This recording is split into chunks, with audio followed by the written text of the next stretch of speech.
lovitură liberă. Greșește din nou Opărsal. Miron foarte bine a stat la această fază. Extrem de sus, în afara careului de 6. Centrare la care sare Galiasi, s-a auzit Florindan, trimite spre Jovanovic.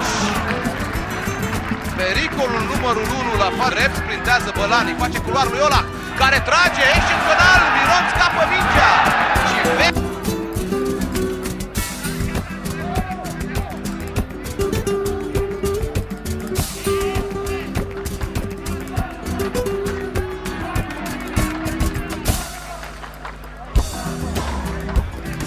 a văzut, lasă jocul să continue, Dâlbea din nou de la distanță, Miron surprins de...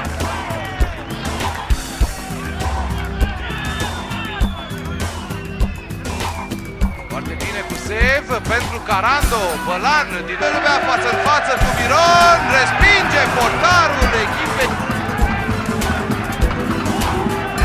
A vrut să dea pe centru. Rohat nu trebuie să greșească, am făcut-o, Bilașco poate șuta, o face și boxează Bogdan Miron. Foarte bine pe Bilașco, vedeți execuția acestuia, 22-23 de metri, un vole foarte frumos. Boxa de Bogdan Miron, care nu a vrut să riște, are soarele în față și siguranță e pe de la minge, a dat drumul înapoi și destul de în lateral pentru șutul lui Frunză, cu pământul îl obligă mic în această după amiază de aprilie. Orice șut spre poarta lui Miron este periculos, nu riscă golkeeperul Astrei, respinge tot în corner sau una. Să vedem însă acest atac, centrarea lui Semedo și ocazie mare a lui Bila. 5 zile acasă cu Gaz Metan Media și în direct la GSP TV la ora 14 și 30 de minute. În etapa viitoare, a 27-a, joacă la Vaslui, un meci destul de greu pentru elevii lui Roni Levi. Revedem o dată. Are în marginea careului, Miron nu are problema soarelui din prima repriză și reține cu siguranță. Mai mult îl lansează pe Pădrariu. Face o față cu Ertin Mehmedov de Frunză. Să vedem dacă va centra, da, așa face, sare Bilașco la această centrare, însă nu a mai putut să o ajungă. Costli, avem și primul șut pe poartă. Avem și primul șut pe spatul porții lui Miron, dar fără niciun pericol pentru portarul ploieștean. Dar face dovada unor. Dinu și Lucian Sârmărtean. Acum în banda stângă, centrarea lui Lucian Sârmărtean pentru Costli. Iese bine. Ține mingea în acea zonă. Abia acum revine balonul în careul lui Miron. Gânjoveanu. La mijlocul terenului este Gheorghe Rohat. Miron din nou cu minge lungă în marginea careului oltenilor. Ovidiu Mihalache așteaptă această pasă. Opa, sigur, pe poarta lui Miron nu au fost șuturi până acum. Iată-l pe Miron ieșit în fața lui Daniel Stan. Mihalache vor relua jocul. Cele câștigate pe propriul teren. Iată-l pe Apostu. Iese Miron din fața jucătorului care a marcat în poarta lui Dinamo. A fost offside la faza precedentă. Centru către Daniel Stan. Această minge nu, Cone iese din poartă Miron. Este un început de echipă mică, de echipă timidă, fricoasă. Ploieștenii s-au băgat cu toată formația în... Centrarea lui Vasilache, Stevici. Foarte aproape de a reuși, că Vasilache a declanșat faza precedentă. Singura de până acum, cu adevărat periculoasă pentru poarta lui Miron. Cu dreptul ca rezultat, jocul nu a fost grozav, dar gândește acolo la retrogradare. Preocupările estetice sunt ultimele care primează. Dinamo, 5 jucători de la Cluj în careu, spre Cone, această minge. Respinsă însă bine de Miron. Acum minge către Dea, care a tăiat la interior din marginea terenului, intervenție excelentă a lui Miron în fața atacantului clujan. A simțit ceea ce se colțul scurt, așa cum ar fi trebuit să o facă un atacant. Iată-l acum pe Buți și ieșirea din poartă.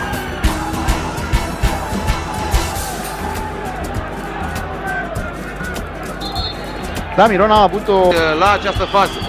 Deac execută spre Traore, Miron însă la aceste mingi n-a avut tiro pentru că Deaco nu a fluierat fault în atac la intervenția lui Traore asupra sa. Noi avem reluarea balonului plouat trimis de Deac. Încă o deviere a lui Traore, șutul în întoarcerea lui Nei, prinde Miron. Cred că vom asista, vom avea o cadență de minutul și șutul Poarta lui Astra, se poarta Astrei în acest final de meci. Iată și reluarea, este acea senzație din N-a fost rău șutul. N-a fost rău. în spațiul dintre picioarele adversarului direct se putea întâmpla ceva asemănător cu ce s-a întâmplat la golul lui Stan. Acum Golanski, urcat un atac, îl devansează pe Radek Obrusal, n-a început meciul Radek Obrusal, trebuie să-l anunțe cineva, iată și pe Capetanul. Capetanul a primit absolut singur balonul în careu, meritul important, oțelul Galați și cu gaz metan media. Și restul punctelor venite, așa cum s-a întâmplat și în cazul celor câștigate cu CF. Petre Marin și Bănel Nicoliță sunt suspectați și din această seară, dar în același timp runda... Mult în marginea terenului, fața asta este Mihalache, centrează însă vine Ochiroși, vine Iorga și este ocazie pentru oțelul. Chi a participat la faza defensivă, a îndepărtat de acolo mingea, revedem centrarea lui Ochiroși, nu a fost un jucător al oțelului, ci unul dintre fundașii Astrei a lovit mingea cu capul și era să-și marcheze un autogol de toată... Să-l vedem pe Ochiroși, care șutează foarte puternic, reușit. Șutează Sergiu Costin foarte puternic de la 40 de metri, capitanul oțelului. Auziți galeria oțelului. Membrii Zid Explozia au venit până aici la Ploiești pentru și aceștia le dau motive de bucurie. Centrare, Sergiu Costin din nou, cel mai ofensiv jucător al oțelului în această repriză secundă. A reușit să rea cu capul din cădere spre poarta lui Bogdan. Trebuie să și câștige timp. Șutul lui Filianti și o paradă spectaculoasă a lui Miron. Un șut frumos al argentinianului din drop, însă mi-i fac deloc mulțumiți pe jucătorii Astrei. Noi revedem șutul lui Vilianti și plonjonul va fi în stare de un comeback spectaculos pe final de meci. Să-l vedem pe Accente, l-a pierdut pe Opărsal pe drum și încearcă să-l lobeze pe Bogdan Miron. L-a lovit în față pe portarul Astrei cu... Da.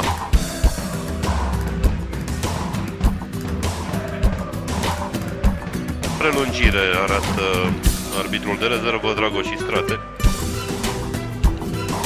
Astra încearcă măcar golul de onoare. Paulinho, o preluare cu pieptul, însă și asta... De la margine. Probabil se va intra la vestiare cu acest rezultat, 0-0, dacă... Să vedem această incursiune a lui Sârgean Luchin, o minge respinsă extraordinar de Bogdan Miron. Prima intervenție grea a portarului ploieștean. A fost o minge deviată, gata să-l sară pe Miron, venise acolo Helder, foarte aproape la câțiva centimetri de primul gol în Liga 1 în tricoul Timișoarei. Reușita de pe Anfield, Tănase trece peste minge, șutează Brandan, reține însă Brandan, reținut însă de golkeeperul Astrei. A mizat Brandan probabil pe faptul că Miron este mascat de zid și că va vedea târziu balonul. Brandan centrează argentinianul, prelungește Bonfim șutul lui Pic Falvi, reține însă Bogdan Miron. Pasă foarte bună pentru Spalacio, centrare prinsă de Miron. Miron, scuze, n-a fost bine pentru Lazar și apoi centrarea lui Lazar de lângă Crăciun, reținută de Miron. Miron titular la începutul acestui sezon la Astra, odată însă cu venirea lui Cătălin Grigore. Are cui să-i paseze, abia acum își face loc de șut Herea, șut foarte bun al lui Herea, scos însă de sub bară de Miron. Ocazie importantă a Rapidului, ultimele minute din partea lui Herea, la acea lovitură viitoare și la acest șut din unghi. Are un mod de a lovi mingea în astfel de faze, care aduce aminte de un alt decar deja de legendă al Giuleștiului, Dănuț Lupu. Herea, șutul la distanța lui Herea și Miron nu poate reține. Zburăță din partea decarului Rapidist. Herea întoarce foarte bine această minge. Casio cade în careu continuă. Casio, intervenție extraordinară a lui Frunză.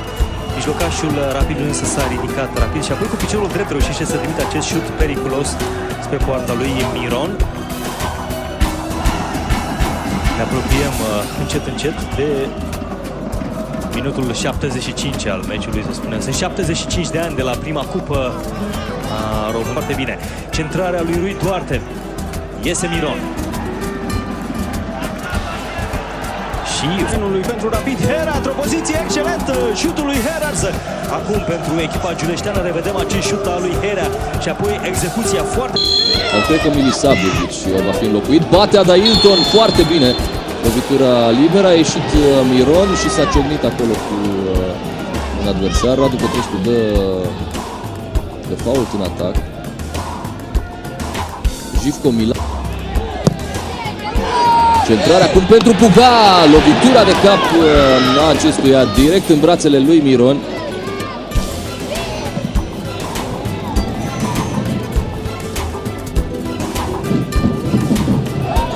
Sare Takayuki, japonezul obține posesia. Câteva secunde mai târziu a fost foarte aproape să reia. Către Puga se duce această minge în 6 metri. Intervenție foarte bună a lui Miron. Șutul lui Pancu. Pancu a doua oară retribut foarte sigur pe sine în momentele premergătoare șutului. Revedem intervenția lui Miron în fața lui. A încercat să centreze către Puga. Au respins acolo ploieștenii. De la colț a Urdiceniului, Mușat este cel care va centra în careu, unde este agitație foarte mare. Mehmedovic se află acolo, însă centrarea este direct în brațele lui Bogdan Miron, care inițial a vrut să dea drumul repede la minge pentru atac pozițional, cu o lansare către Semedo, încercă să-și folosească viteza portughezul și trage din ceferiști. Noi revedem ocazia lui Semedo, reluare bună din prima pe lângă Măsel, dosare și șut. Ei să continuă pe acest timp. Dinu Todoran în careu, încearcă să treacă printre doi adversari. Mingea la Florentin Matei nu trage, poate acum și cu piciorul reușește să respingă Bogdan Miron și Dinu Todoran în fața și acum este corner pentru Unirea Uldiceni. Vine centrarea respinsă de Lucian Goian. În mod normal Miron nu ar trebui să aibă nicio problemă, chiar dacă în spatele său la pândă era Dinu Todoran, omul care l-a întins serios mai devreme cu șutul din marginea careului. Iată, mai întâi șutul lui Matei și apoi ce execuție are Dinu Todoran, jumătate de Să-i calmeze pe jucători înainte de executarea cornerului. Miron reține de această dată fără probleme și încearcă să declanșeze contraatacul. Strătilă. Sălăgeanu, aceeași pasă în diagonală, lungă pentru Marius Pena de această dată. Miron aici. Gabi Giurgiu pentru Antal, era în offside Antal. Iese Miron din poartă și reține balonul. Care face normă dublă în această după amiază, a dat pasă de gol mai devreme, acum a respins șutul lui Paraschis, excelent! Iată ultima ocazie, cea lui Paraschis. Cred că Fie recuperează acum Giurgiu, se duce într-o zonă din care să poată centra, o face acum Sălăgeanu, un alt. Miron este în suprafața de protecție, în careul mic și reține fără niciun fel de probleme. Încearcă să te ia transferat la Steaua deocamdată, Paraschis, intră în careu, Paraschis! Miron iese din terminare și limitează proporția 4 titulari în această după amiază. Iulian, Sergiu Costin și Neagu n-au putut juca, dar lucrul acesta aproape că nu s-a cunoscut. Este un fapt care vorbește despre omogenitatea pregătirii din nou râpă. Centrarea acestuia, Miron are o mică ezitare, până la urmă izbutește să iasă din poartă și să rețină balonul. Nealache este cel care a făcut senzație cu golul Astrei în partida cu Steaua. Bogdan Miron, titularizat de Boștina, aceeași pasă cu latul, poate veni șutul lui Voican, exact în brațele lui Miron. Scapă de pressingul inițiat de Machado, goalkeeperul Astrei. Lovește foarte bine, corect balonul Bogdan Miron și de această dată a reușit să se simte bine în Liga Secundă, pentru că bihorenii s-au poziționat acum pe primul loc al clasamentului, reușind să o întreacă pe concitadina Astrei. Pe penuri de regulă sunt taxate. Deanu depășit acum în vârstă, însă bine pe picioare. Pentru cei care n-au